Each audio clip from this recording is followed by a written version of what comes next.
Hello, and how are you? I hope you're very okay and you've kept safe during this time of pandemic. I am Lynette Mudoki from the School of Public Health, Department of Community Health, and we want to continue moving on from where we stopped in our unit by the name Epidemiology and Biostatistics with a code of BPH 2202. Welcome. Last time when we had our class, we looked at demography. And in demography, we were able to define what demography is. We went further to look at different sources of demographic data, which cut across the likes of census, registration, and also demographic surveys, amongst others. We went further to look at the different population pyramids. When we went further to even cite examples of different countries that are being reflected of those different pyramids. Further, we went to look at the uses of these demographic data in our health sector.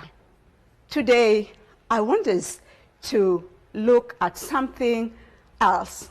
And our topic today, or rather our lecture today, will be disease causation. Disease causation. Many of the times when we ask ourselves, how do these diseases come to existence? And this is the question that we want to answer today.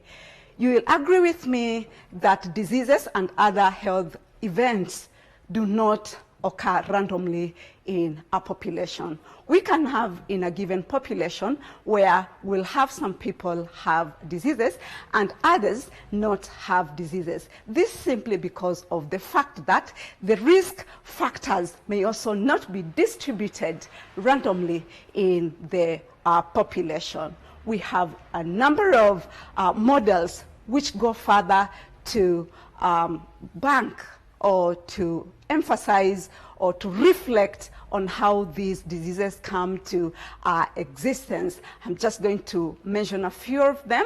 Like, for example, we have the epidemiological triangle, we have the Rothman's causal pies, we have the gene theory, and so forth and so on.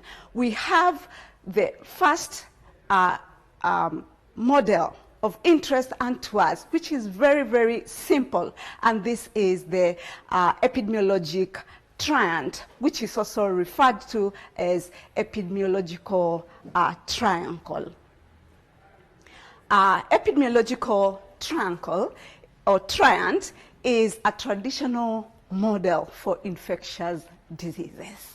Yeah, when you talk of infectious diseases, we're even interested of these diseases that can be transmitted from one person to another. These diseases are very common. These diseases are easily preventable, and these diseases have the elderly and the children who are at risk of contracting these diseases. We have quite a number of examples of these diseases cutting across the coronavirus, which is of interest unto us at the moment.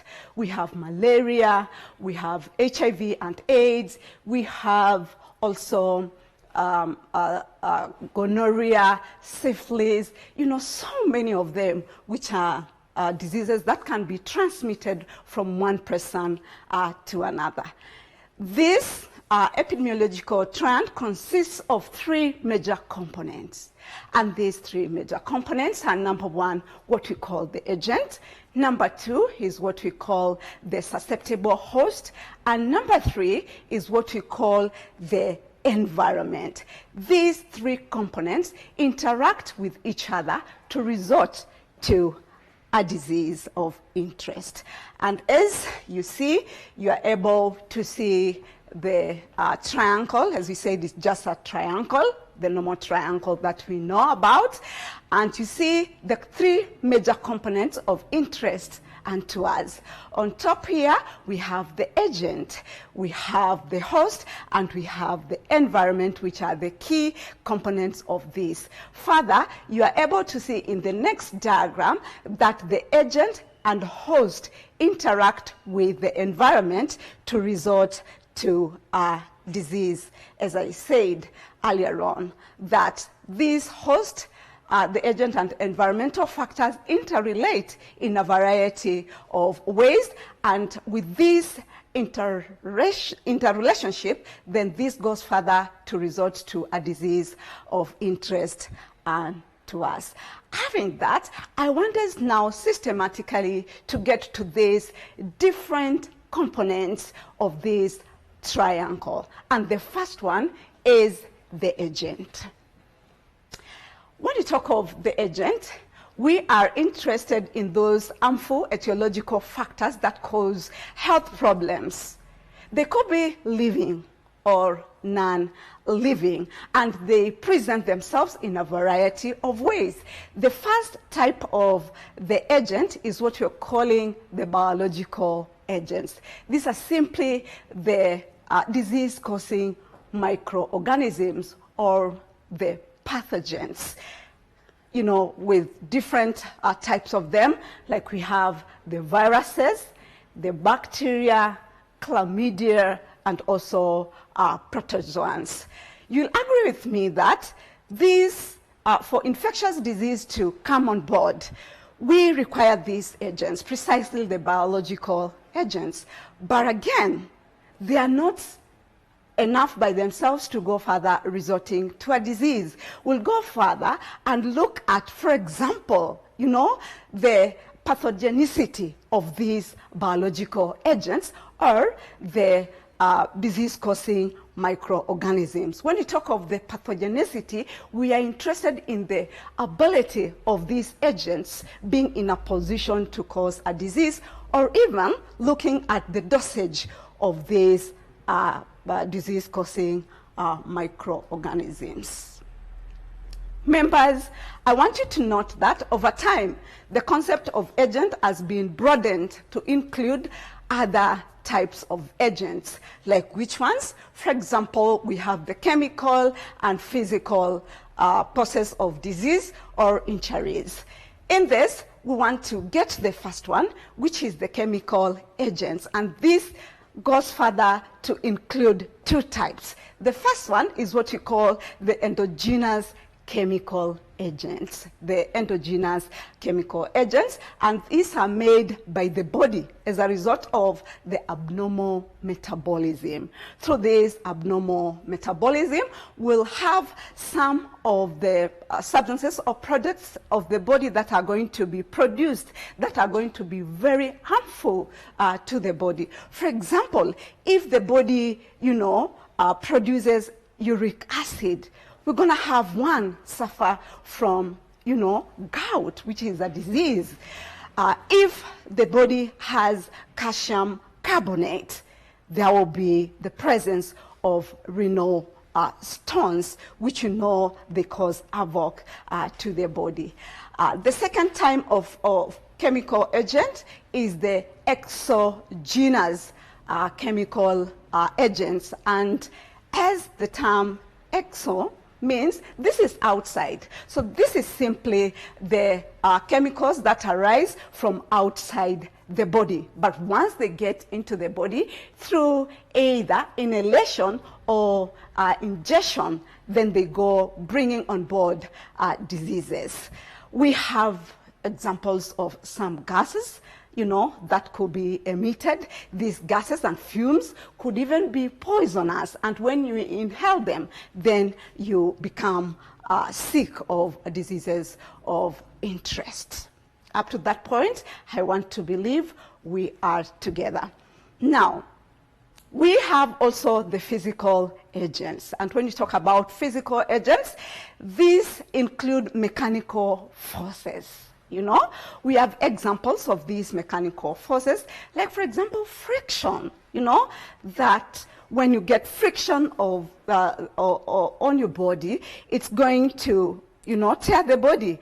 And from that, you're going to get a wound. You know, the skin gets exposed, and once it is exposed again, you're going even to have secondary infections on this body. We have extreme heat, which can result to burns in the body, and further radiation as a physical agent. Remember, with exposure to different rays, this will go further, resulting to the different types of cancers of interest and to us, which are causing severe deaths to many globally.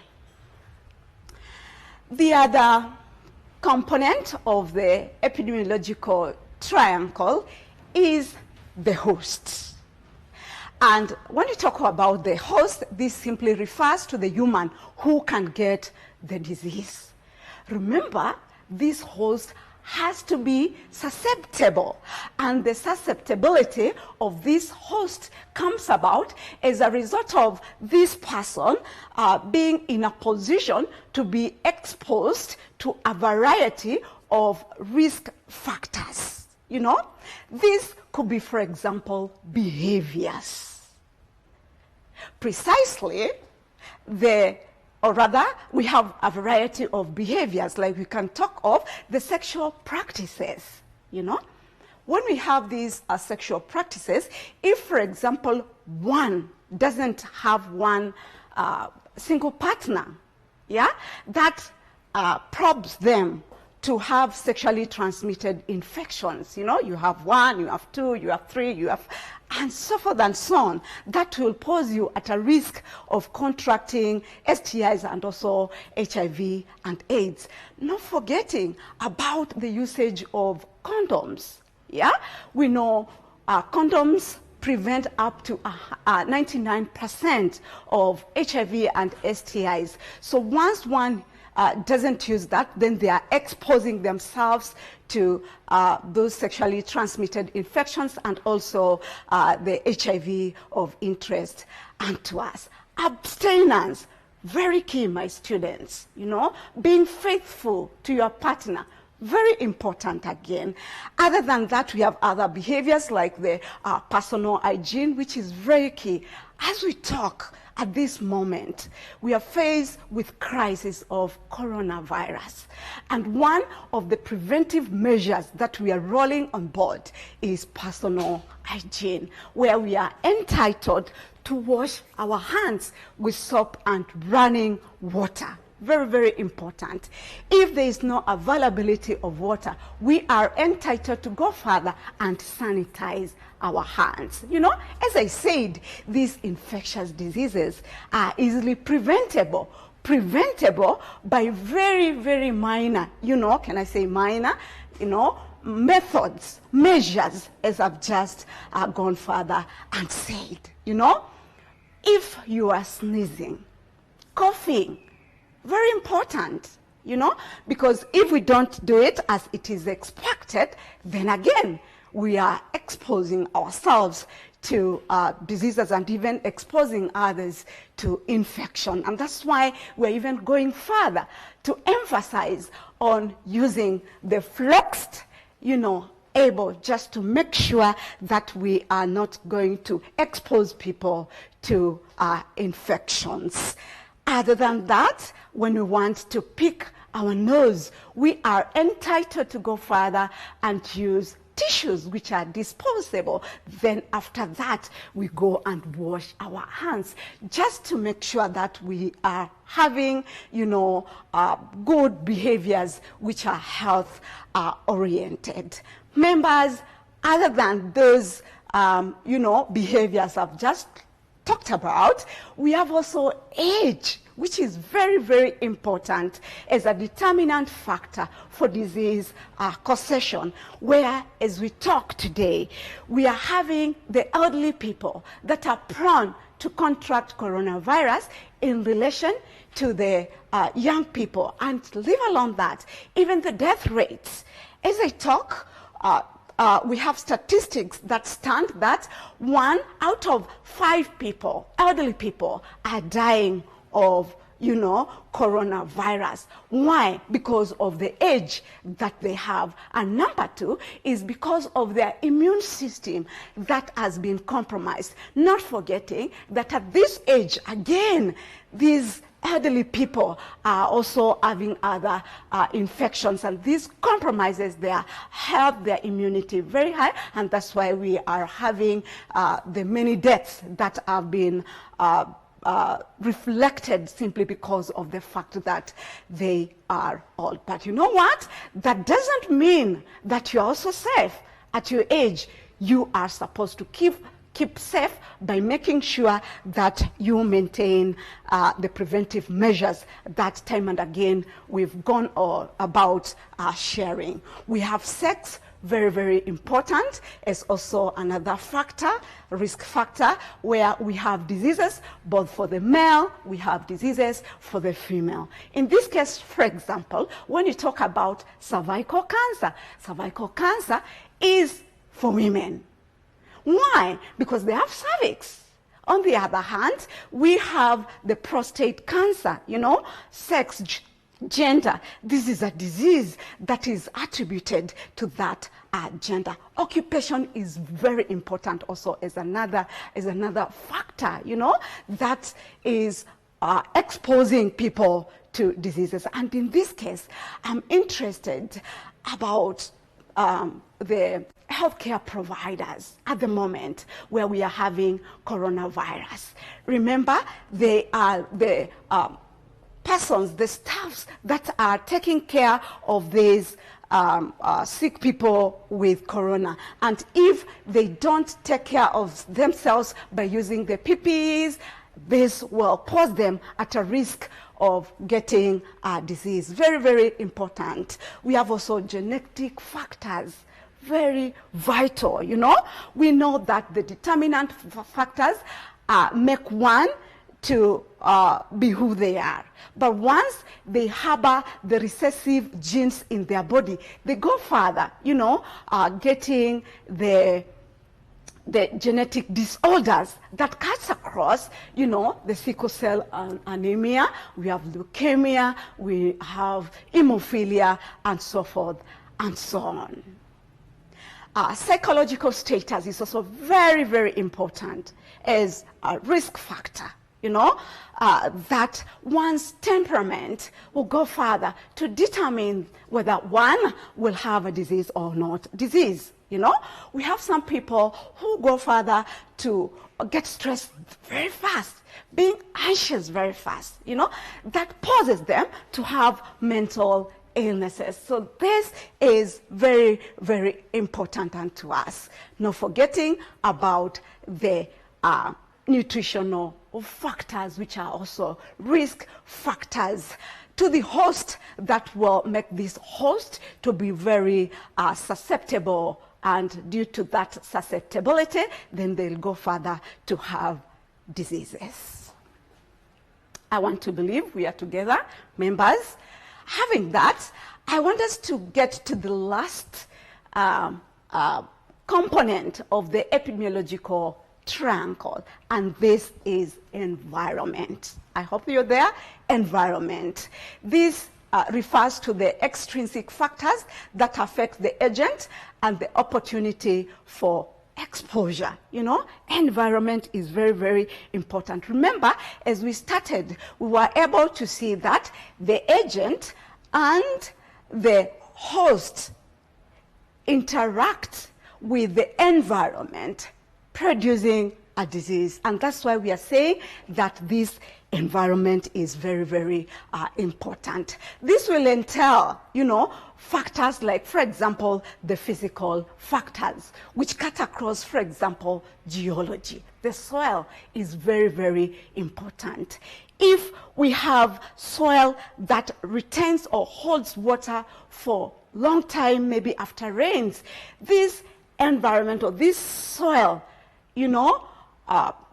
becomes a very good environment for breeding of the mosquitoes. And that's why we have malaria, which again is another disease of interest, of public health interest in our country. climate is very vital. You know, we have disease-causing microorganisms that will thrive better in high temperatures and others in low temperatures. So it is very, very key. Other than that, we also have the socio-economic factors, very vital. Which ones? For example, crowding.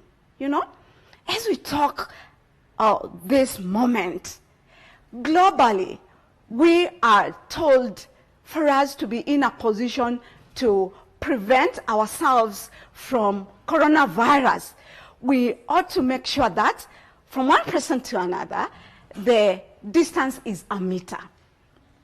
Very important, simply to avoid the transmission of this disease of us, or which is of importance unto us. Not forgetting about the coronavirus, we have also the likes of TB, you know, that they're able to be transmitted from one place to, or rather from one person to another very fast because of the fact that the people who are overcrowded. We have environmental sanitation and socio-economic factors, and in this case we are interested in our environment. How is it? Are we disposing our solid waste as it is expected? You know, are we disposing our liquid wastes as it is expected? Remember, if we don't have right management of our solid waste, this is where we're going to have the heaping of the dirt and all that waste, and this again creates good environment for the rodents, precisely the rats, which we are very certain that with these rats being on board, you know, they go further bringing diseases like the antivirus, which we've just seen that one person has died from China. Having that, I want us very fast to move to the other model of interest. And you know, this is the Rothman's causal pies. This type of model came on board as a result of the weakness, can I say weakness, or the inefficiency of the epidemiological triangle, which we saw it was only looking at the infectious diseases. But this one, you know, goes further to even address the so-called the non-infectious diseases, which cuts across the non-communicable diseases, the likes of cancer, the hypertension, and so forth and so on. This model of interest unto us was proposed by a man whose name is referred to as Rothman back in 1976. And that's why from this we are able to note that this model was named after his name. Members, I want you to note that an interventional factor that contributes to cause disease is shown as a piece of a pie.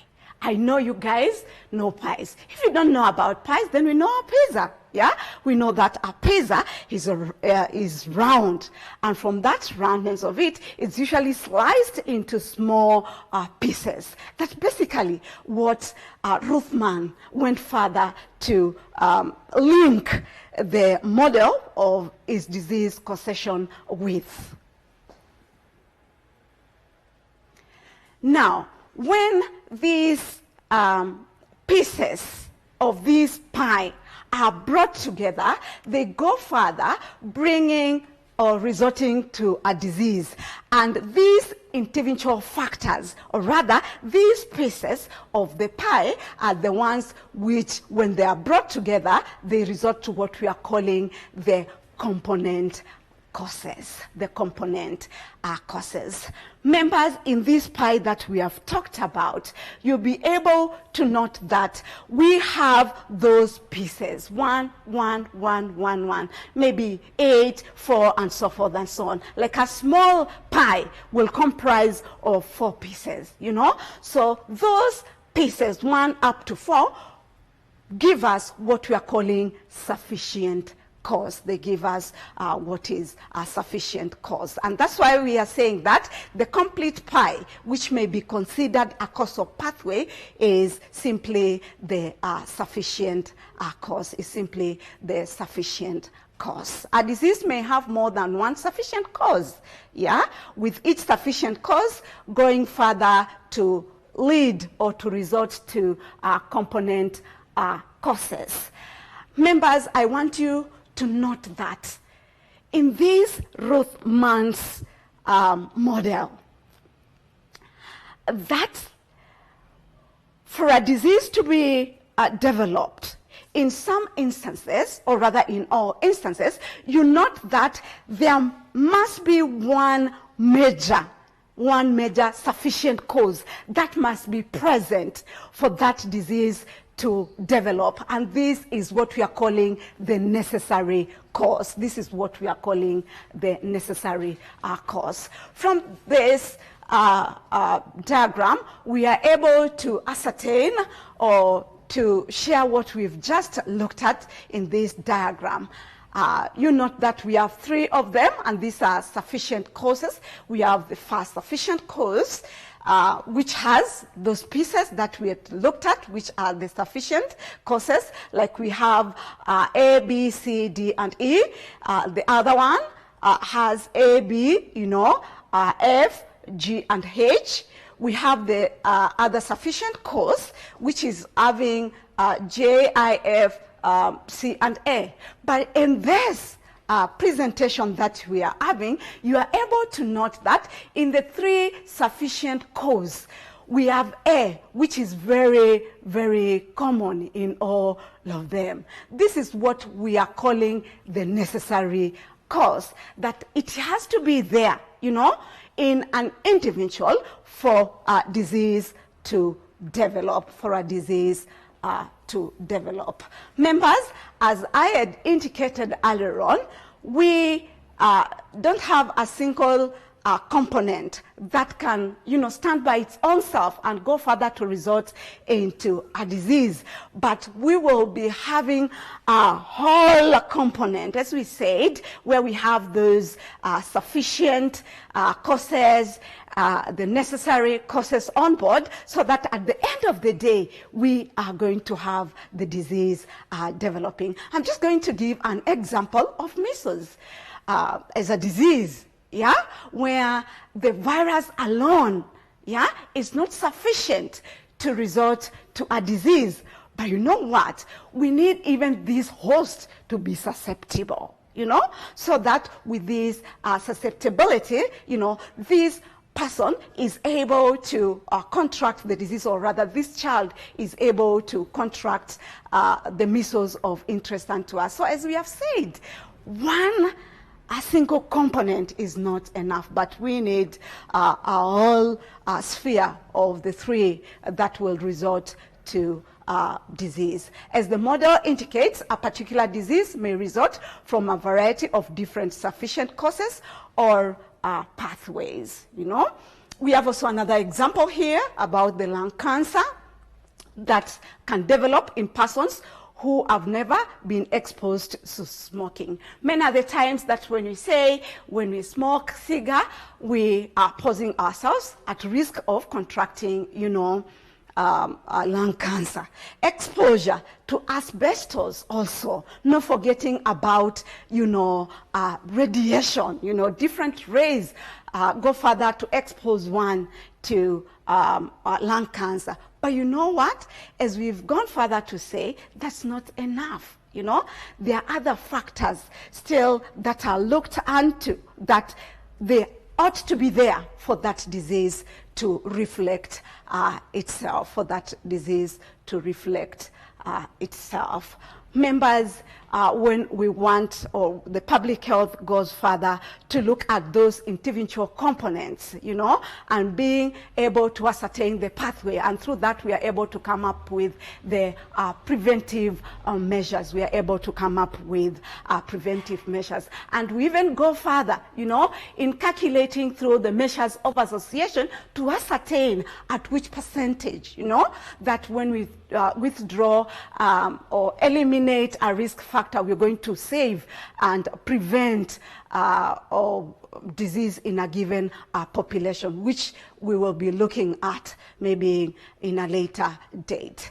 Other than the two models that we have looked at, we also have the likes of gene theory, the web of causation, the diverse epidemiological model, iceberg of disease, and also well model, well theory. All this go further to explain more about disease causation. Thank you, members. I want to believe you've enjoyed our class. Keep safe and meet you next time. Thank you and God bless. These televised lectures supplement our robust online learning going on our MKU online platform. You can view more on our televised lectures via our online platform. We are in a digital era, and Mount Kenya University knows this. The following are the steps to follow so as to complete your online application. Download the application form from the website www.mku.ac.ke. Attach copies of your academic certificates and ID. Pay the application fees via M-Pesa pay bill number 270988. Your ID is the account number. 2,000 shillings is the charge for a postgraduate. You can also deposit in the bank accounts provided on the website. Then email all the above to apply@mku.ac.ke.